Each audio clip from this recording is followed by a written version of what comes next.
my god, I'm gonna start this for the bazillionth time. Hello, I'm Harry. Welcome back if you know my face and you're one of my 500 subscribers. No, but seriously, the fact that 500 people, most of them probably friends and family, have followed me on YouTube is really, really cool. I would actually like to say thank you for that because it's really cool to have this little community. So, hi. Hi. But what I'm actually talking about today is this is the first time I've kind of done a style of video where it's very much like opinion piece, and my opinion on something. That's my opinion! That opinion is something I have been brewing on for like the last, I don't know, couple of weeks. Every time I open social media, basically this thought comes to my mind. So I decided to just put it down into my notes app, hence the computer, because organizing my thoughts, a much better idea for you and for me than me doing what I've done in the past, which is edit none of my thoughts, say them off the top of my head, and just hope for the best. Editing hell for me, probably watching hell for you too. Today's topic is what I would call the evolving landscape of social media and the potential downfall of TikTok and short form content as we know it. And I'd really just like to kick shit off, so let's get to the fucking point. To introduce my thoughts, TikTok naturally, like all social media apps, evolves as time goes. And I feel like it started off in this very creator, people-led app where everyone was just like chucking shit up there for the shits and gigs of it. And then content creators and influencing evolved and evolved and evolved to the point where now you're going onto TikTok to watch videos of your favorite creators, and you're going onto the app to see familiar faces and to discover new ones. And then I feel like the app kind of changed to like basically not showing you your favorite creators and only showing you new people, but not even showing you their videos consistently. So it's kind of hard to like latch on and fangirl to people the way we used to when we'd become like obsessed with, I don't know, a hand like 20 creators that we'd like kind of religiously watch, but short form content of. And I feel like TikTok's now at a point where, from the perspective of the user, it's an unsatisfying app to be on. And from the perspective of the content creator, it is an unsatisfying app to be on. Satisfaction levels are probably at an all-time low for TikTok. Don't quote me on that. This is not a video essay, this is an opinion piece. That's my opinion! There is more and more discourse, as we love to say on the internet, about the downfall of TikTok. I think it has become over-commercialized. It is becoming too capitalist, girly, internet shop sell products. It's becoming way less creating interesting content. I don't feel like it's as satisfying of an app and an experience. And I think a lot of us are getting tired of the fact that we actually have no attention spans. But people are becoming more aware about how like kind of disgusting it is that our brains can't focus on shit. I don't know about you, at least that is my experience and the experience of people around me, is that we're like, why does my attention span suck so much? TikTok. I think trend cycles are too fast. Like, they're so fast now that they're not even getting a chance to become a trend. You know, it's like everyone used to say, like 2 years ago, it's like, wow, trends change really fast. You really have to be on the ball to like find the trend, participate in the trend before the next one comes along. And that was true. I think trends are so fucking fast now that they don't even trend. I don't think trends aren't trending anymore. Okay? Trends aren't trending anymore. It is so impossible to be on trend for like TikTok trends, whatever it may be. It is impossible. And like a trend is now only a trend if it has like less than 10,000 people doing it. Whereas before, a trend was a trend if everybody was doing it. But you don't want to see the same content again and again. So like they're micro trends, mini, little, nano, mini boy, tiny weeny trends. Same with Instagram Reels. And all the social media manager content creators who are like, this is how you manage your social media account if you're a business owner. Those kind of people love what you do. All of their advice is like, make sure you're using a trending sound that has less than 10,000 videos under it. It's not that many videos, guys. There's a lot of us on the internet here. It's a lot of people. It's a very busy space we've got. So I just think that trends don't trend. Trends aren't trending anymore. First off, I would like to talk about the dynamics of social interaction.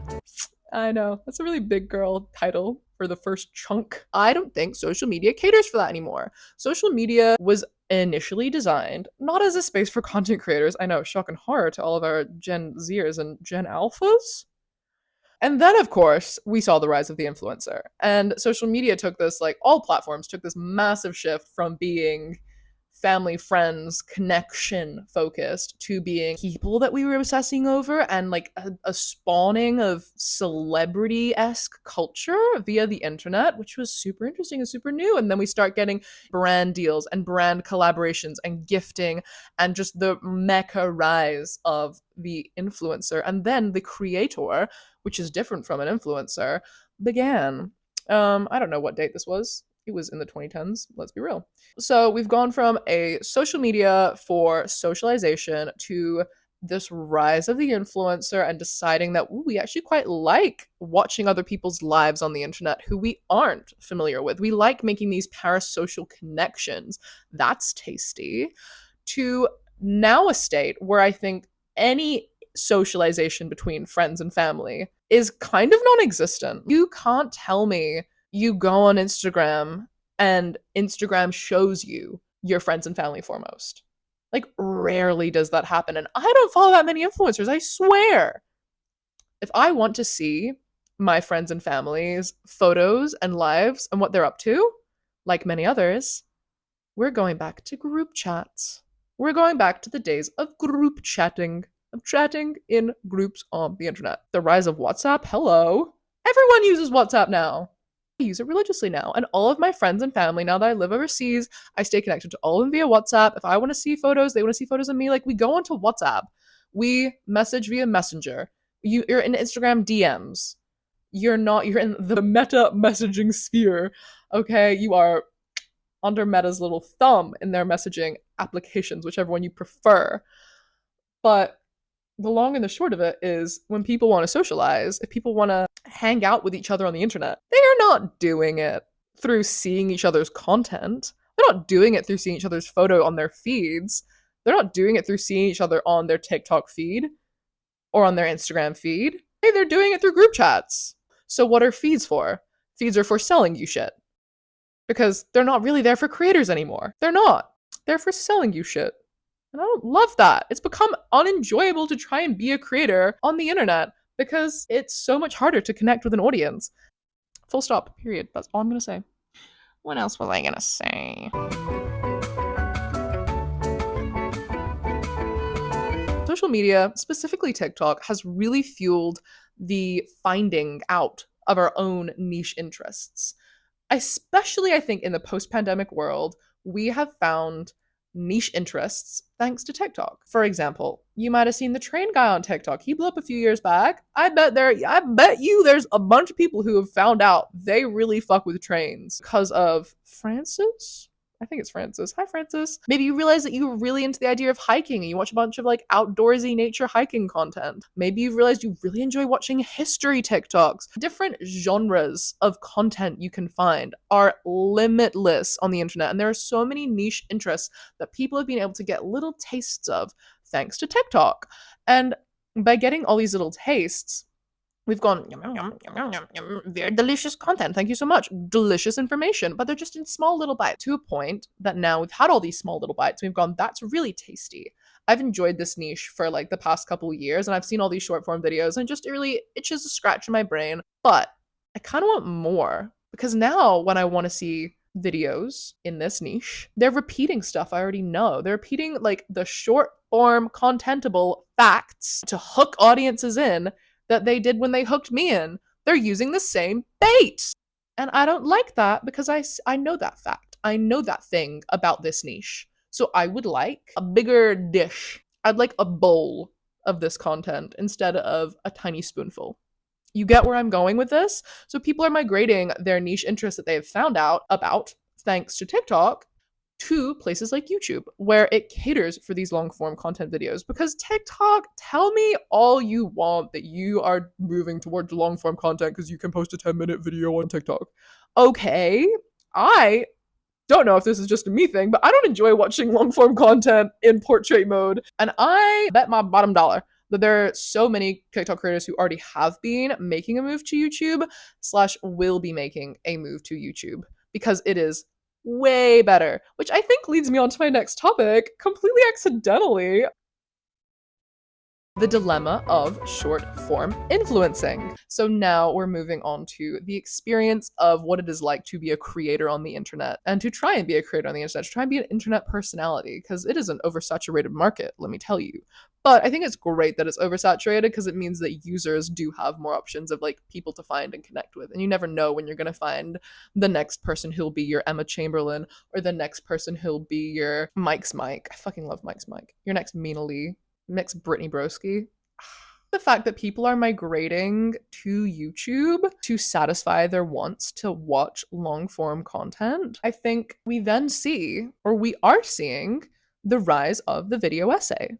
And like I said, this is not a video essay, this is an opinion piece. But for people who want to almost have like this lecture like experience, because when it's someone who's kind of slay talking about a topic that's also kind of slay, it's far more enjoyable than school. Like, give me a film study review by Mike's Mike. Oh my god. His robot video, I thought that nobody else watched robots. Turns out they did, and turns out they have shit to say about it, and that was such a fun watch. That was the way I discovered Mike's Mike. And then I proceeded to watch his deep dive into Pretty Little Liars, and that was, again, the best content I have ever seen. You want to talk about films? There's people like him, right?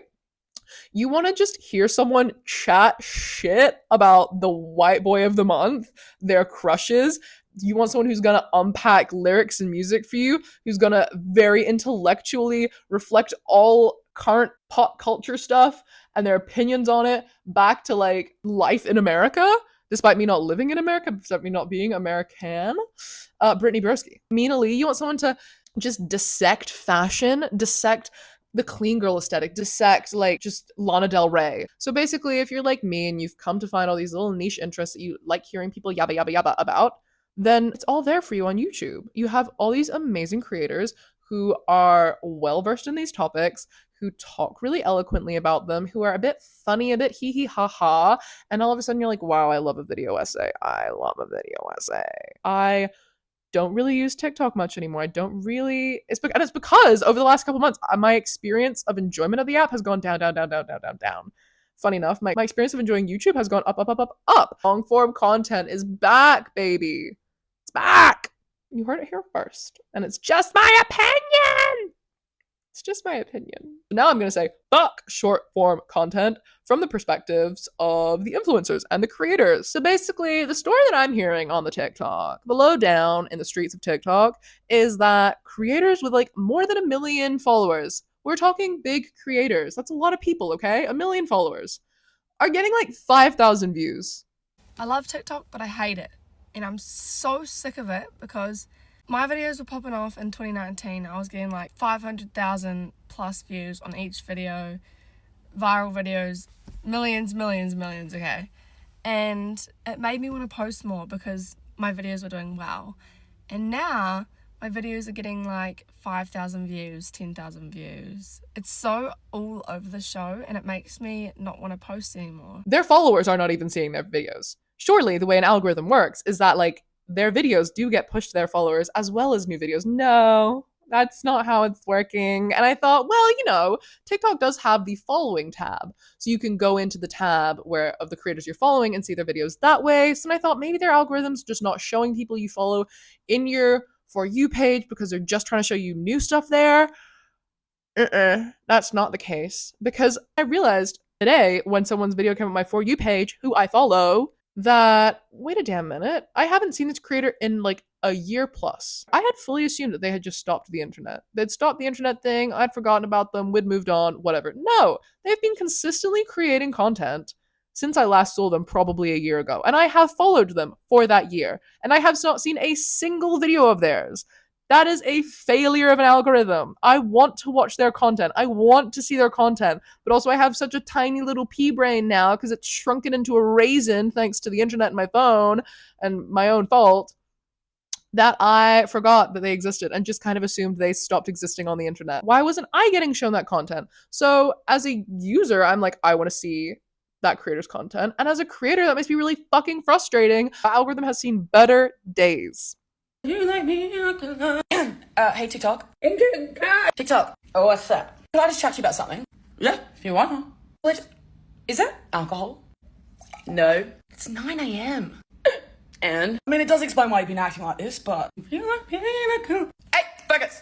Wow. Anyways, I gave you a video. I spent so long editing it. It was such a clean video, and you gave me, like, a couple thousand views. Why? Because I felt like it? Okay, but then I posted a video where it was just trash. And you did what with it? And if you like pina colada... Oh, yeah, just a couple mil. That makes no sense. Sound ungrateful to me? I'm not ungrateful, I just don't get it. Neither do I. Yeah. So when I put effort into videos, boo, tomatoes. And when I put like zero effort in,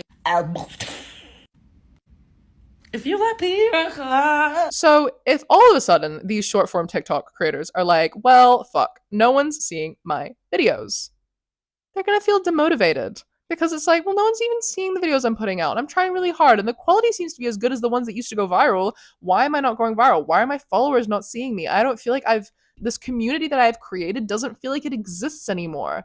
It is so hard to stay in the limelight, even if it's your personal little corner of internet's limelight. On top of that, let's talk profitability. TikTok's creator fund sucks. I feel like that's a pretty well-known fact. It's not great. Don't get me wrong, for the big wigs, it's pretty damn good. But for anyone who lives in New Zealand, where the creator fund still doesn't exist, it's pretty shit. The creator fund doesn't exist in a lot of countries still, so a lot of creators from those countries don't even get paid via TikTok that way. So for a lot of creators still, the only way to make money is to do brand deals. But users are getting better and better at sniffing out a brand deal like that, which means creators are being encouraged by brands to be more and more sneaky about their brand deals. But also they can't go against ad laws and regulations. They have to be explicit and is an ad, but it's really hard to get eyes on that ad. So then the brand deals don't do as well because it's really hard to do a good brand deal. Like Bowman, for example, love his content, great short form content. Any brand deal he does still gets quite a few views, but like nowhere near. And like he does really funny brand deals. He does really good brand deals. The creation of his brand deal content is really good, and it still gets fuck all views. Because the TikTok algorithm doesn't fucking show it to people because it knows that people don't want to watch that shit. It knows people don't want to watch brand deals. I swear. I mean, I don't know if that's true or not, but I swear it knows. It knows, guys. So brand deals don't get fucking shown to people. Brand deals keep tanking left, right, and center from creators I've been seeing. Their brand deals just do not do well. So brands aren't going to want to keep making those deals because it doesn't seem that profitable for brands anymore, which means it's going to be way harder to make a living as a short-term content creator because brands aren't going to want to brand with you and you're not going to get paid money. And if you're also living in a country where the creator TikTok fund doesn't exist, tell me, what are you supposed to do? Another reason for creators to move across to a platform like YouTube that has a very well-established, good creator fund where creators are much more likely to get a good paycheck and a consistent paycheck from YouTube. They're much more likely to be able to make some form of an income, if not their whole income, if not way more than anyone's income really needs to be. Not that I can yet relate to that, but hey, maybe one day I will be able to relate to that and I'll be able to report back on my opinions of the YouTube Creator Fund. And it's really difficult to be like a full-time content creator to the extent that algorithms want you to be in order to show your videos to anybody when you also work a full-time job. Because this shit takes time. Small content creators that you love, support them, keep showing up, keep commenting, keep saving their videos, keep sharing it around, because they don't really make a cent. Small creators don't make shit on the internet, and they also most likely are working full-time jobs. Speaking of small influencers, that brings me to my next point, which is the changing face of influencer culture, and how I believe that has changed a fuck ton. And we've recently seen this with everybody's like demand for Emma Chamberlain to be more relatable, which I think is total bullshit. There's my opinion. Total bullshit. Why are you calling for a creator to be more relatable when they gave her a huge fucking platform at the age of 16 and therefore meant that she didn't have most normal experiences that 16 to 22-year-olds have, so of course she's not going to be relatable. People more and more are wanting to watch creators who are relatable. They're wanting to watch those small form content creators who don't get paid fuck all from places like TikTok or Instagram. And maybe they get paid a little bit from YouTube if they're big enough, but you know, on YouTube you have to rack up 4,000 watch hours. I need 4,000 hours of watch time and 1,000 subscribers to get paid even 1 cent from YouTube, which is actually quite substantial, you know? Like, that takes time to build up. Most influencers are not relatable because we've given them huge platforms and more money than they could ever fucking need to go and live these lavish lives that we then consume content of. It's really hard to be a small content creator, like I said, because if you're living a normal-esque life, it takes a lot of time to make content. You got to think about it, you got to edit it, you got to post it. If you want people to see it, you got to be posting like every single day, multiple times a day, at least once a week, blah, blah, blah, blah, blah. It's difficult. It's hard out there for small-time content creators, but those are the influencers that people want to watch. Honestly, I think one of the reasons that people are not enjoying watching these huge influencers who have all this lavish lifestyle, lavish money, blah blah blah, is because I do believe, I hope, that Gen Z, Gen Alpha maybe, they're not enjoying these capitalistic, consumeristic styles of content anymore because more isn't as satisfying to us. A lot of people are more tuned into the world. A lot of people are more tuned into just wanting like a normal life. And a normal life doesn't look like the lavish lives that a lot of influencers and creators show. So naturally, we turn to the small influencers. I just don't know if there's a win-win situation here. Because if we don't enjoy these large creators because of the money we've ended up essentially giving them by watching their content, because they're unrelatable and their lives are too lavish, but we want to watch these small creators, but it's obviously really hard to be a small creator because we have to work full-time jobs and we're just normal people. There just isn't there. I don't know how, like, where the sweet spot is. Oh my god, I think I'm at my conclusion. This is crazy. So, what am I forecasting here? What's the conclusion of all of this as well? Well, my forecast is that YouTube is in its renaissance era. It is gonna back up. I think more people are gonna move back onto using YouTube as a user and a creator. I think we're gonna see a rise in new creators from YouTube specifically. I think YouTube is in it for the long game. YouTube is here to stay. Whereas, is TikTok here to stay? I think Instagram, funny enough, is gonna stay. And I think Instagram is it's gonna stay and it's gonna slay. After I just bashed on short form content, I think people really enjoy Reels because Reels are more about aesthetics and beautiful videos, and people really, like, you go to Reels to watch something that's aesthetically interesting, or in my case, also to watch videos of dogs doing silly things. Instagram, despite it still being like consume, influence, is still just a little bit more connected to socialization and a bit of entertainment than TikTok is. Whereas TikTok is just like entertain, but also consume, advertise. And I just think that's a bit of a flop in 2024. I don't think that's cute for 2024. I don't think people are enjoying it as much. I don't think the user experience is good. And I don't think the experience as a creator is good for all of the reasons I have just babbled the fuck on about. And I really believe that YouTube is going to see this rise in itself again. And that's really exciting. I'm excited to watch more long form content. Also, with shit like Chromecast, I love Chromecasting YouTube videos onto my TV. It feels like I'm watching a movie. That's so fun. So fun. I love that. I love how many smaller creators there are on YouTube. I love getting to be a small creator on YouTube. I love making YouTube videos. I enjoy the experience of using YouTube. Maybe one day I'll enjoy the experience of monetization on YouTube. I don't know. I myself have made a pretty big shift from not watching TikTok anymore. And maybe my attention span's coming back. It's probably not. I don't know if we can save her. She's, with the ADHD and TikTok combination, attention span right down the drain. It's gone. You know what I want to not watch? You know what I want to read? Down the Drain by Julia Fox. I saw her on magazine cover today. If I ever had any slice of fame, I said to my friend today, like, if I was ever like in the public eye, I would want to be a Julia Fox-esque celebrity because I love her vibe. She's intelligent and kind of normal. Like, as normal as a celebrity seems to be able to be, which maybe if you don't know much about Julia Fox, but you've just seen tidbits of her, would be like, how the fuck is she normal? This is not a Julia Fox video. Oh my god, if you want to know more about Julia Fox, go look it up yourself. Goodbye!